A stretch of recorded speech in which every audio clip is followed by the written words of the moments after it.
Hello and welcome to the France 24 interview. Our guest today is Madonna Thunder Hawk. She's a legendary American Indian activist. She is a co-founder of Women of All Red Nations. Thank you very much for being on the France 24 set. Thank you. So you were born on an Indian reservation in South Dakota. You became an activist in the 1960s. You participated in some famous moments, the occupation of the Alcatraz jail in California back in 1969. Then there was the hamlet of Wounded Knee in 1973. But you became an activist essentially because you were confronted as a very young child with the issue of being an American Indian in a country where there were tensions around the issue. Well, yeah, it started, I guess, when I was young, because the U.S. federal government they have American Indian policies through the decades. It depends on what party is in control of the government at the time, whatever. So they had a boarding school system for our people nationwide on different reservations. And there were boarding schools to take the children away from the families and put them in these boarding schools where they're taught basically to be a non-native. Right, and I mean, you recount all those years through a documentary. We see the Tshirt, Warrior Women. That's the title of the documentary, and you're front and center with your daughter. And the documentary is by Christina King and Elizabeth Castle, and it's coming in theaters here in France this week. This notion that as a child you were already ostracized and forced to move, then led you to the 1960s, those movements where you felt that you had to say something, and not only to say something, but to act. Yes, and it was a progression, learning along the way, because you have to remember our ancestors didn't have a written language. So anything that was written over the decades was written by others other than our people. So for a long time, no one really knew our history until basically the 60s. And then all over the country, in the United States, was like a cultural upheaval. So we had a chance to start learning what really happened to our ancestors, to our people, and why we were in the state we are today, you know. And why do we still have reservations, diminished land-based, but we still have a land base in the United States? That's important. Right. And this led to some actions. I mentioned Alcatraz, Yes. Wounded Knee. I mean, Wounded Knee were several weeks. 72 days. 72 days of a sometimes violent face-off with the FBI, with the police. How did you live that time? And did you realize that this could be dangerous, but you felt that this was the thing that needed to be done to put your issue on the map, if I may use the expression? We were a core group of the American Indian movement. We were on invited trips on the reservation, the Pine Ridge Indian Reservation. And we were going from one community to the next. We were invited to go and listen to their troubles, their problems, and, you know, just to make contact because we were invited to go. So I had my 10-year-old son with me, and we were going to make our rounds on the reservation, visit the communities, and then go back to where we were in Rapid City off the reservation. We were gathered there. And basically, we were confronted in the hamlet of Wounded Knee. Which is a very symbolic place, obviously. Very symbolic, because there was a massacre in 1890 there. And it's kind of like it was, not so much now, but it was a major tourist attraction, because many of the soldiers back in 1890 were given medals of honor for the massacre.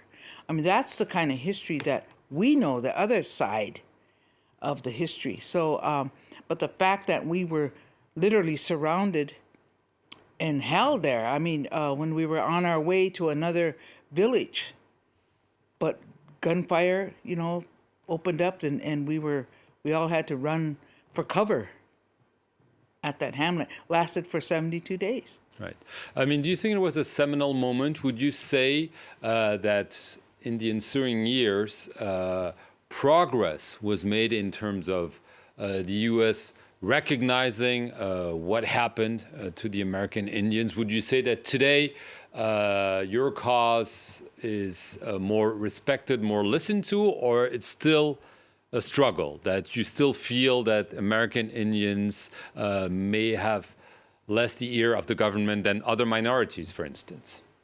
Well, I say we because mostly it's people that are activists and of our people that I involved with mainly. We do have tribal governments that are recognized by the federal government, and that's how the nation-to-nation relationship is today. But no, the United States government has never, ever honored any of the treaties that were ratified by Congress, which makes them the law of the land, just by totally ignoring the provisions and then violating many of the provisions by just stepping in and taking land, occupying land that's under treaty. So, whatever comes in America, a recognition of anything for our people comes from our doing to make it an issue, like Standing Rock, for example. That was a treaty rights issue of land and water. So we have to do that. We have to, make the noise so that they look. And it's the people and organizations in America that make the government notice. Right. What's interesting, and we've seen this through more recent protests against oil or gas pipelines, the Dakota Access Pipeline, for instance, there's the Keystone XL pipeline. We've seen a kind of meeting of minds between environmental activists and American Indian activist.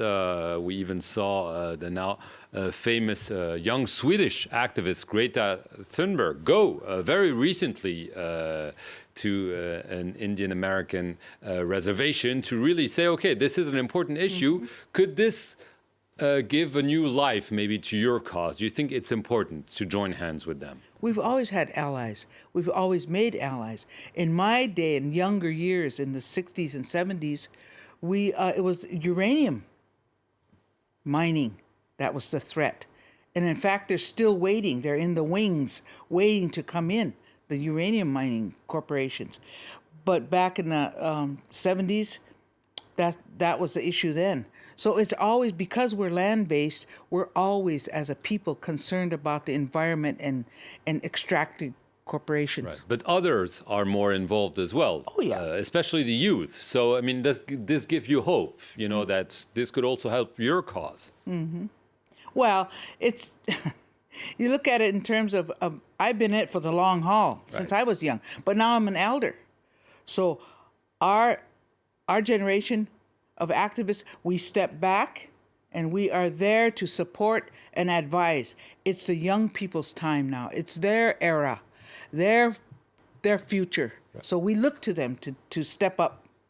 Right. It's also the era of Donald Trump. And clearly in terms of backing corporate interests, including those pipelines, we know the administration has been pushing. But more broadly, what do you make of him? The way he talks about others, about minorities, about American Indians. How would you describe him? Well, from our point of view, American policy has always been a policy of taking. So just the fact that Donald Trump, has a bigger mouth and doesn't know issues is beside the point for us as a people, because we are concerned always about federal American Indian policy, which changes with politics. Right. So for you, Trump... Nothing new. Trump is like Obama. There's no difference except the big mouth. Big mouth and policy, because the ones that are backing him up and putting him there control the Senate of the United States government. That's where the real danger is. It's not Trump. He's just a big mouth. That's all. But he's been considered as a racist by many. Well, of course. But again, we know politics and how it affects us. So, it's always been, like I said, the politics of taking.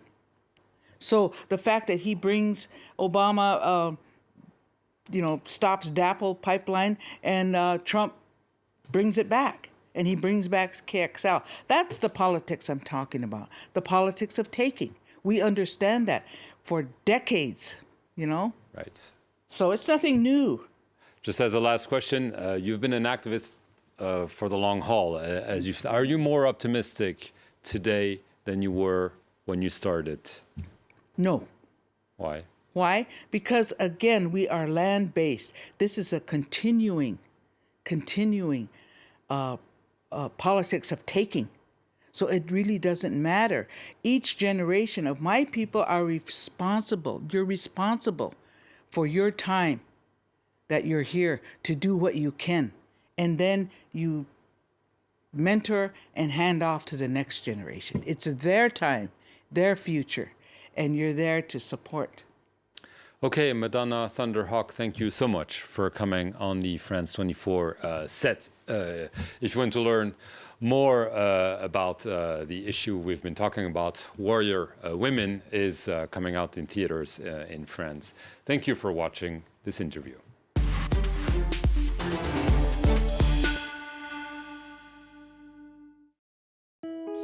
France 24 es rigurosidad, precisión y responsabilidad.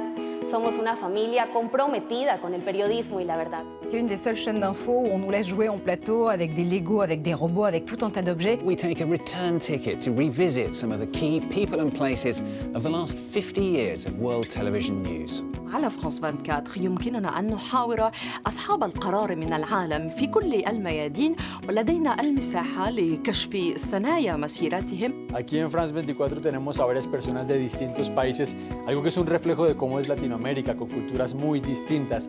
Y allí es muy bonito encontrar que en el deporte todos tenemos algo en común. Les femmes, elles sont souvent victimes de l'actualité internationale, mais ce sont aussi des actrices majeures de la géopolitique. Et d'ailleurs, on en parle dans France 24.